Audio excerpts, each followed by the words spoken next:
Graça e paz. Nós estamos chegando hoje ao 10º dia de uma jornada de 12 dias, onde eu tenho certeza que serão 12 dias que vão mudar completamente a nossa visão, o nosso entendimento acerca do Apocalipse, acerca da escatologia, acerca daquilo que diz respeito aos acontecimentos dos últimos dias. E eu quero dizer para você que o meu tema com você hoje é Sardes, uma igreja vigilante. Nós temos nos debruçado nesses dias sobre cada uma das cartas que foram endereçadas a uma das igrejas da Ásia, uma das igrejas do Apocalipse, e hoje nós vamos colocar os olhos sobre essa carta à cidade de Sardes. E eu estou propondo esse tema, você deve se lembrar, quando nós conversamos no episódio 5, no vídeo do 5º dia, nós falamos sobre as informações sobre cada uma das cidades as quais nós iríamos estudar, iríamos fazer as aplicações práticas.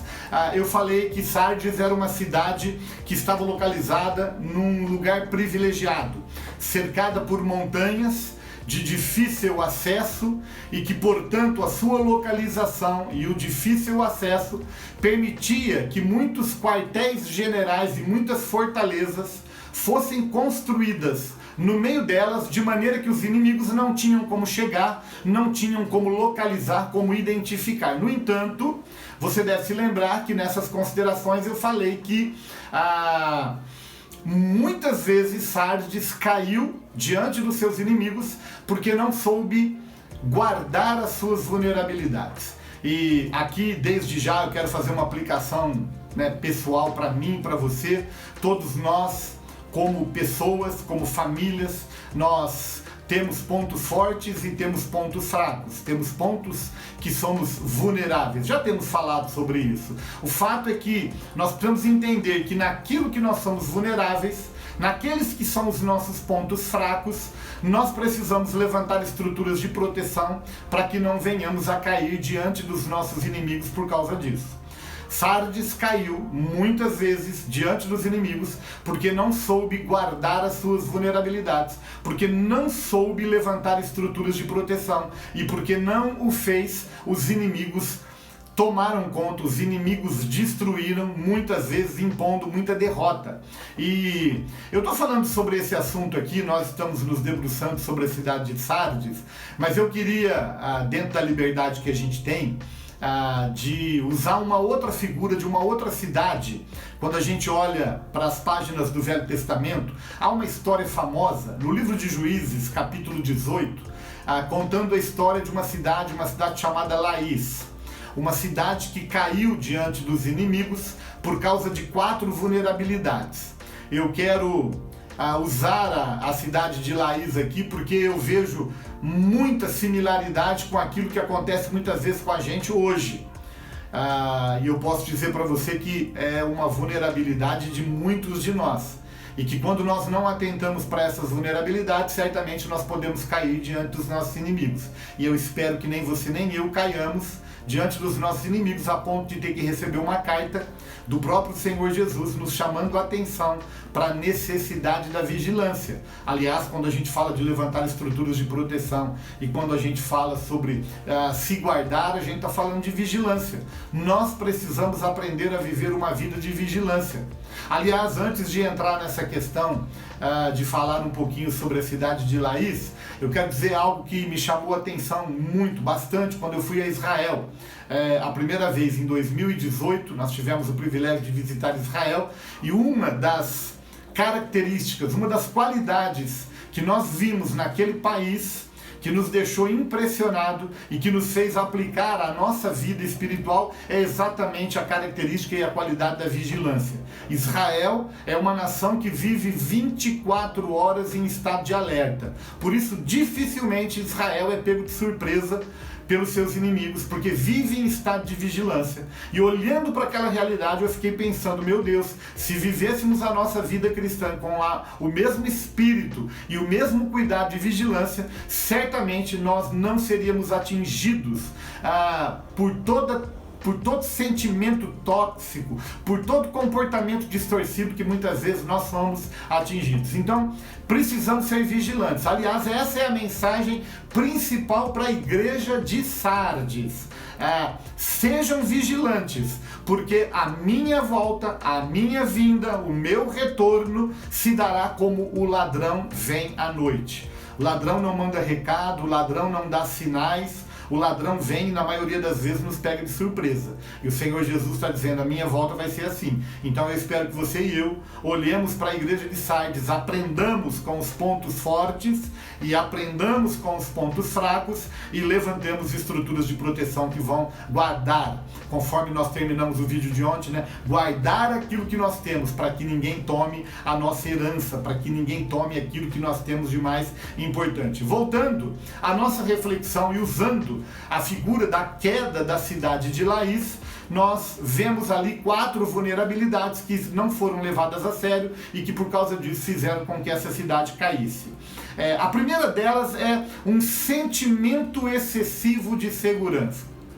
Essa cidade é uma cidade que o texto bíblico, depois você pode conferir, lendo em Juízes capítulo 18, você vai ver que é uma cidade que havia um sentimento de segurança exagerado no coração deles. E aqui eu quero dizer para você desde já que um sentimento de segurança exagerado vira orgulho.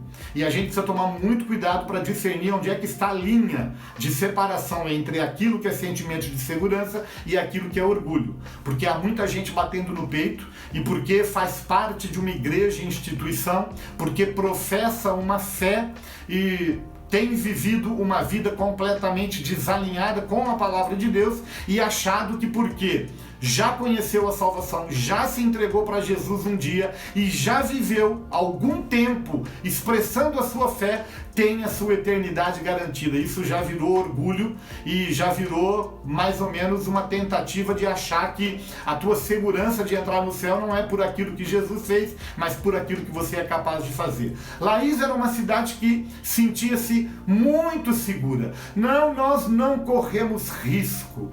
Nós temos toda a segurança, nós temos todos os segredos, todas as estratégias, todos os planos. Todas as possibilidades já foram averiguadas por nós. E eu quero dizer para você o que o Novo Testamento também nos adverte, dizendo, aquele que pensa estar em pé, veja que não caia. Você e eu precisamos tomar muito cuidado, porque muitas vezes, em nome de estar em pé, fazemos coisas das quais Deus não se agrada e dessa forma estamos comprometendo a nossa segurança em Cristo Jesus. Então essa foi a primeira vulnerabilidade que eu vi na igreja de Laís, e que eu posso dizer com segurança que também na cidade de Sardes, que a fez cair por muitas vezes nas mãos dos seus inimigos. Mas não era só esse sentimento não, havia um sentimento de paz e uma despreocupação. Sabe, queridos, você deve ter visto já e sabe, tanto quanto eu, que as estatísticas apontam para o fato de que um grande número de acidentes automobilísticos acontecem quando nós estamos chegando no nosso destino. Você já deve ter visto esses dados estatísticos. E por que que isso acontece? Porque quando nós estamos chegando no nosso destino, nós relaxamos. Existe um estado de relaxamento até físico, né? Emocional. Uau, ainda mais quando estamos diante de uma possível assim, viagem longa, né? E 12 horas de viagem, quando vai dando 10, 11 horas, você já vai relaxando, porque você sabe que daqui 1 hora você está chegando. E às vezes você comete até atos imprudentes, porque está chegando e muitas vezes por causa disso tem sofrido acidentes na vida. Quando a gente traz isso para a prática diária nossa, é a mesma coisa. Muitas vezes, eu já disse, porque fazemos parte de uma igreja, porque professamos uma religião, porque somos A ou B, nos sentimos completamente despreocupados, em paz. Não, eu estou garantido. Não, há muita gente que diz, eu tenho 10 anos de fé, eu caminho em obediência à palavra há 15 anos. Não, eu estou seguro, eu estou tranquilo, não existe absolutamente nada mais que possa me atingir. E é exatamente quando a gente está trilhando essa rota, esse caminho de despreocupação, de relaxamento espiritual, muitas vezes, que sucumbimos diante das pequenas coisas. Aliás, nós precisamos tomar muito cuidado com as pequenas coisas, porque elas têm feito muita gente tropeçar muito mais do que as grandes. Porque quando vemos coisas grandes diante de nós, nos desviamos. Quando vemos coisas pequenas, na maioria das vezes, nós não nos livramos dela. Hoje mesmo, eu acabei de dar um chute no canto da cama aqui em casa. Por quê? Porque a gente está relaxado, a gente está em casa, a gente está seguro. E não é a primeira vez, não. Já dei vários chutes ali.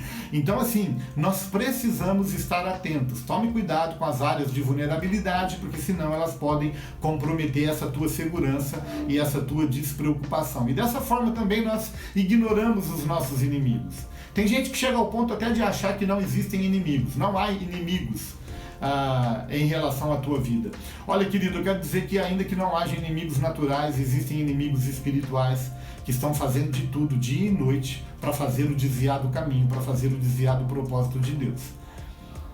E você precisa estar atento em relação a isso. Então fica uma palavra de advertência. Uma terceira característica que havia na igreja de Laís, na cidade de Laís, e que certamente também havia na igreja de Sardes, e que pode haver na minha vida e na sua, é a decisão de não se colocar debaixo da autoridade de ninguém.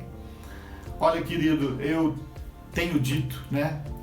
Há uma frase, há um vídeo que eu disponibilizei aqui no canal no dia 7 de setembro, né? Nós estávamos comemorando a independência do Brasil e o título que eu dei ao vídeo foi Independência é Morte. Infelizmente, há muita gente decidindo trilhar o caminho da independência, da autonomia, não tem se colocado debaixo de uma autoridade e dessa forma tem corrido riscos indescritíveis. Eu quero sugerir que se você tem andado sozinho, se você não tem estado debaixo da cobertura espiritual de alguém, você precisa urgentemente buscar a cobertura espiritual, você precisa buscar uma paternidade, você precisa buscar alguém que seja uma inspiração, que gere confiança no seu coração para você se colocar debaixo da cobertura dessa pessoa, porque Laís não se sujeitou à autoridade de ninguém. Aliás, tem muita gente que olha para isso como um sinal de fracasso. Não, quando eu me coloco debaixo da cobertura de alguém é porque eu não tenho condição de cuidar da minha vida e eu preciso da ajuda de alguém. Eu quero dizer para você que é muito mais uma prevenção, é muito mais uma segurança, é muito mais um cuidado.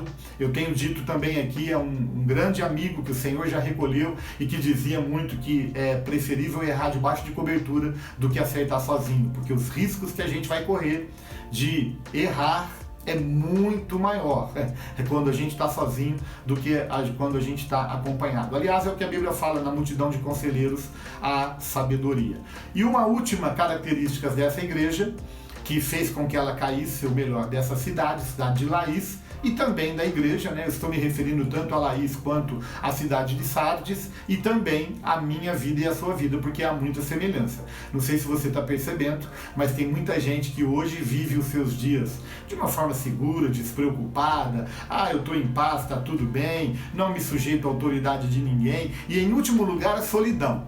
Pessoas que vivem sozinhas, que não têm aliança com absolutamente ninguém. E eu quero dizer para você que isso é completamente prejudicial, isso não é legal. Você precisa estar em aliança, estar em comprometimento com uma outra pessoa, porque inclusive a submissão é um dos sinais de uma pessoa que realmente serve a Deus, teme a Deus, entende que o caminho proposto por Deus é exatamente esse. Quando Deus olha para essa igreja, eu já falei, eu quero me debruçar agora com você nesse ponto, Deus faz uma advertência a essa igreja, né? Sejam vigilantes. E aqui eu quero mais uma vez enfatizar para você, se existe algo de mais relevante nessa carta que nós precisamos estar atentos, é exatamente a necessidade de vigilância. O que Jesus disse é: sede vigilantes. E ali, na descrição da carta, o Senhor Jesus revela também o que a falta de vigilância pode causar na nossa vida. Embora eu já tenha compartilhado aqui alguns exemplos práticos, eu quero voltar para a carta aqui e quero usar exatamente as terminologias que a carta usa aqui, porque Jesus, ele usa 3 palavras gregas aqui para falar exatamente o que pode causar esse sentimento de falta de vigilância quando existe numa cidade, numa igreja ou numa pessoa. E, em primeiro lugar, a falta de vigilância pode nos fazer cair. Se você não está vigiando, você pode cair. Eu dei o exemplo agora do chute que eu dei no pé da cama. Se você não está nesse estado de vigilância o tempo todo, você pode sucumbir diante dos laços que são armados para nos derrubar diariamente. Olha, querido, nós precisamos estar atentos com aquilo que a gente vê na internet, nós precisamos estar atentos com aquilo que a gente vê na televisão, nós precisamos estar atentos com aquilo que os nossos olhos veem, nós precisamos estar atentos com aquilo que a nossa boca fala, nós precisamos estar atentos com aquilo que os nossos ouvidos ouvem, nós precisamos estar atentos com aquilo que o nosso coração sente, com aquilo que o nosso coração produz, porque tudo isso pode nos fazer cair. Então a gente tem que estar vigiando. Jó, eu acho tremendo, Jó, ele usa uma expressão no seu livro que ele diz assim, olha, coloquei sentinela nos meus olhos para não pecar contra ti.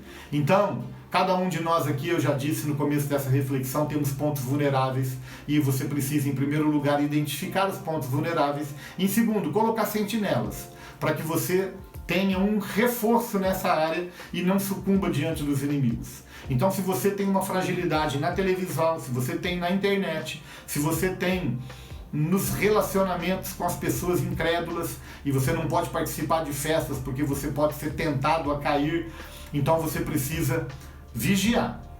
Vigia, porque senão você pode cair diante dos inimigos.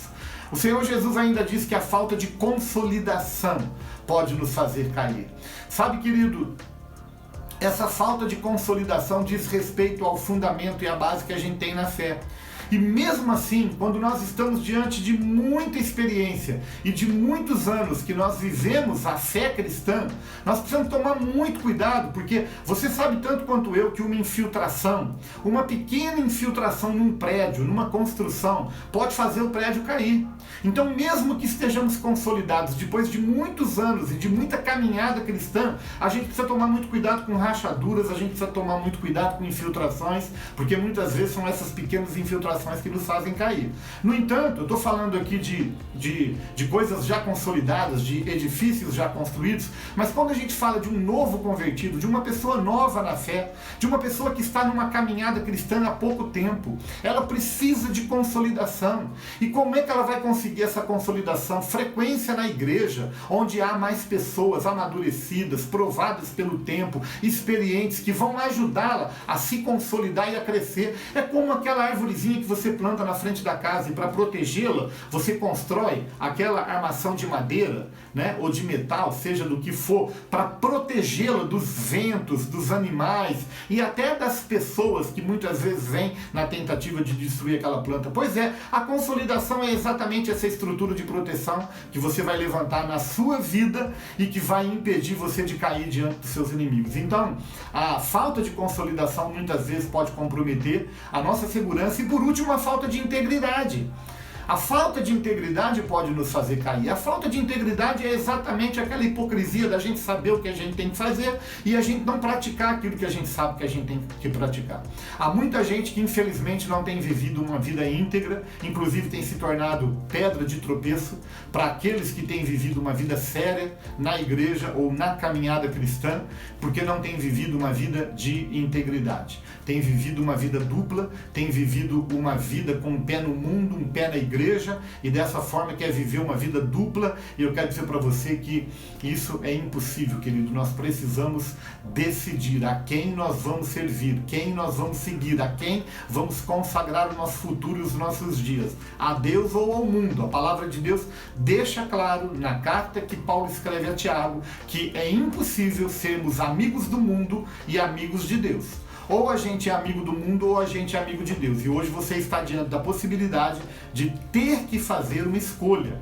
Aliás, essa igreja também é uma igreja que foi distinta exatamente pela capacidade que uma parte dela teve de fazer a escolha correta. Eu deveria dizer isso até na conclusão, mas eu quero aproveitar o link, o gancho aqui do que estamos falando e quero dizer para você que todos os dias nós precisamos fazer uma decisão e eu quero dar a sugestão aqui, o conselho para você de que esse conselho seja por Cristo. Assim que a misericórdia dele se renova a cada manhã, a nossa aliança com ele precisa ser renovada a cada manhã. E essa carta termina falando sobre um grupo de pessoas que faziam parte ali da igreja de Sardes, que souberam fazer a escolha correta, que souberam viver uma vida de maneira que não se contaminaram com a prática, as escolhas e o pecado que parte dessa mesma igreja tinha escolhido e tinha praticado. a arrogância desse povo. Amado, é impressionante. A gente começou falando de orgulho também, né? Mas a arrogância desse povo os fez cair. Eu acho interessante, foi para essa igreja que o Senhor Jesus disse assim: olha, tens nome de que vive, mas você está morto. E a palavra morto aqui no original grego é a palavra necros. Daí vem necrose, daí vem necrotério, pessoas que estão mortas. Jesus está dizendo para essa igreja que se achava viva, vocês estão mortos e eu não tenho achado íntegras as suas obras. Jesus chega ao ponto de dizer isso. Eu não tenho achado íntegras as suas obras. Há muita mistura. Vocês estão diluindo demais a essência do Evangelho e dessa forma têm comprometido demasiadamente o testemunho da fé. E eu olho para essa carta, eu acho tremendo que o Senhor mais uma vez aqui sugere um caminho de restauração, um caminho de volta, e esse caminho passa exatamente pela necessidade de nos lembrarmos. Esse exercício de lembrança, esse exercício de recorrência daquilo que a gente fez no passado, que está comprometendo o nosso presente, deve nos levar a um nível de decisão que nos faça mudar o nosso presente, as nossas escolhas, os nossos comportamentos, para que a gente possa mudar os resultados que a gente vai ter no futuro. Mas o Senhor orienta essa igreja: lembra-te. E quando nós estamos diante de uma proposta como essa que Jesus faz, eu quero finalizar exatamente pensando sobre isso, né? A que Jesus está se referindo quando diz lembra-te para essa igreja? A que especificamente Jesus está se referindo? E o texto também é claro. O próprio texto responde à carta, a igreja de Sardes nos responde a pergunta que o próprio Jesus faz. E quando ele fala lembra-te, ele está dizendo lembra-te de duas coisas. Primeiro, do que tens recebido. E segundo, do que tens ouvido. Querido, eu queria que por alguns instantes você parasse, você fizesse o exercício de se lembrar de tudo o que você tem recebido e de tudo que você tem ouvido desde o dia que você abriu seu coração e convidou Jesus a entrar na sua vida. Gaste alguns instantes, gaste alguns segundos enquanto eu estou falando aqui. Se você puder, feche os seus olhos e procura se lembrar de tudo que você recebeu, de todo o ensino que você recebeu, de todo o cuidado que você recebeu, de toda a ajuda que você recebeu, de todo o investimento que pessoas fizeram para abençoar a tua vida, a tua casa, a tua família. Eu não sei quanto tempo você tem de fé, talvez meses, talvez anos, talvez décadas, como eu, 4 décadas. Querido, quando eu olho para trás e eu vejo quem eu era 40 anos atrás e quem eu poderia ser depois de 40 anos, queridos, hoje eu estou completamente a anos-luz do que eu deveria ser se eu não tivesse entregado a minha vida a Jesus Cristo. E isso eu devo a pessoas que pagaram um preço muito alto, que investiram dinheiro, investiram tempo, investiram paciência, para poder depositar na minha vida tanta riqueza. Riqueza da palavra, riqueza da comunhão, riqueza da aliança, riqueza do perdão, riqueza da misericórdia. Meu querido, há tanta coisa. Eu tenho certeza absoluta de dizer para você, eu tenho certeza de dizer para você que quando você pesa na balança tudo aquilo que você recebeu, que é positivo, e tudo aquilo que você recebeu, que pesa negativamente na balança para você, o que você recebeu de bem é muito maior do que o que você recebeu de ruim. E aqui fica o meu conselho e a minha pergunta para você, a minha pergunta conselho para você, né? Você vai dar ênfase, você vai escolher o quê? Aquilo que pesa mais ou aquilo que pesa menos? Porque muitas vezes somos insistentes em dar valor àquilo que nos decepcionou, àquilo que nos frustrou, àquilo que fizeram que acabaram nos machucando, quando na verdade aquilo que foi feito de bom e de investimento é muito maior do que o que foi feito de ruim. E se você, por alguma razão, eu não conheço a sua história, se você sofreu mais, se você tem mais coisas negativas do que positivas, eu sugiro que você coloque do lado positivo aqui o sacrifício de Jesus Cristo na cruz. A Bíblia fala que um gesto de amor cobre multidões de pecados. E quando você coloca a cruz você vai ver que o sacrifício de Jesus é maior do que qualquer sofrimento que qualquer ser humano na face da terra pode ter passado ou pode ter experimentado na vida.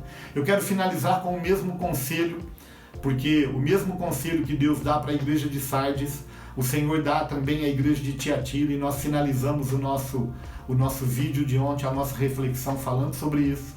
Eu quero finalizar dizendo, diante de tudo isso, diante desse peso, dessa aferição que você fez comigo, nessa parte final da reflexão, o conselho é: guarda o que você tem.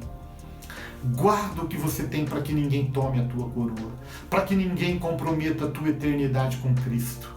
Para que ninguém, absolutamente ninguém, nenhuma pessoa, nenhuma situação, nenhuma circunstância, nada o que possa ter acontecido com você, possa comprometer uma eternidade que você pode viver com Deus. Querido, quando nós olhamos para essa carta, nós aprendemos muito, e a lição que fica é como Sardes: seja vigilante e não caia diante dos teus inimigos. Eu quero finalizar orando, dando graças a Deus pela tua companhia e por tanta riqueza que o Senhor está depositando nas nossas vidas nesses 10 dias que experimentamos até hoje. Faltam 2 e eu espero que você continue comigo até o 12º dia, até o fim. Vamos orar. Meu Deus e meu Pai, mais uma vez nós somos gratos a Ti por tudo que o Senhor tem depositado na nossa vida.